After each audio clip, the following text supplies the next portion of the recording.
आणि मी पाय ठेवू नये असेच संबंध सध्या विदर्भ साहित्य संघात असलेल्या लोकांनी 5 वर्ष ठेवले. माझ्याशीच नाही, संपूर्ण शाखांशी सदस्यांशी.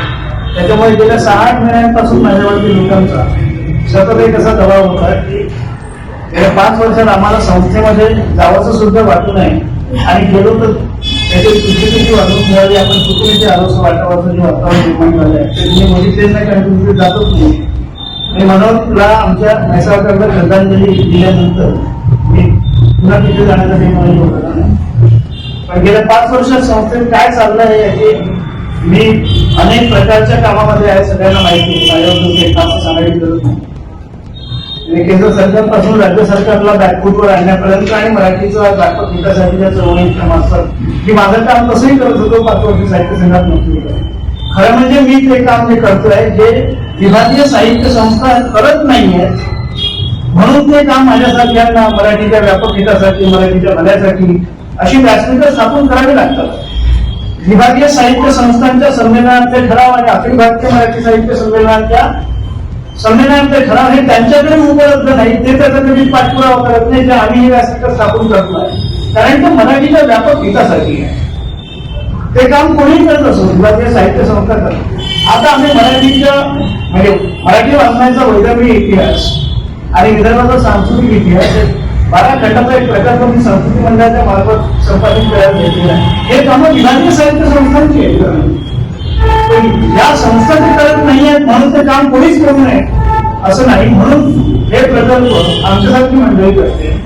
दुर्दैवाने आज होते माझ्यावरती एक दबाव लोकांचा, ज्या आमची संस्था, तुमची संस्था, तुम्ही असताना ज्या पद्धतीने सगळ्यांची केली होती, सगळ्या प्रवाहांची केली होती, सर्व समावेशक केली होती आणि त्याच्यामुळे एवढा मोठा असंख्य 111 सदस्यांचं कार्यकारिणीसाठी आणि 103 वर्षाच्या इतिहासात हे दृश्य कधी पाहिलं नाही. 50 वर्ष मी संबंधित आहे या संस्थेशी.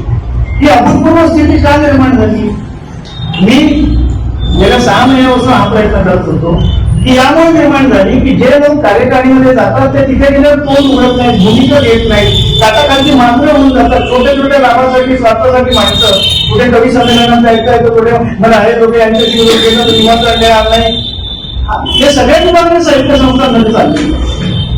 हे एकीकडे या संस्था ज्या लेखकांच्या आहेत त्या लेखकांनी न लेखकांना दत्तक घेऊन टाकलेले आहे. कशासाठी? मोबदल्यामध्ये आम्हाला फक्त मान सन्मान द्या, अध्यक्षपद द्या, लाभ द्या, मानधन द्या, पाकिटं द्या, निमंत्रण द्या.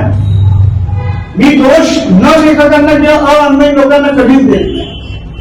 याच लेखकांनी लेखकांसाठी लेखकांच्या मार्फत मराठी भाषा, साहित्य, संस्कृती ही अधिक व्यापक करत सगळ्या जनांवरती, बहुजनांवरती, लोकांवरती असा जो भाषा हे सगळ्यात महत्वाचा आधार आहे.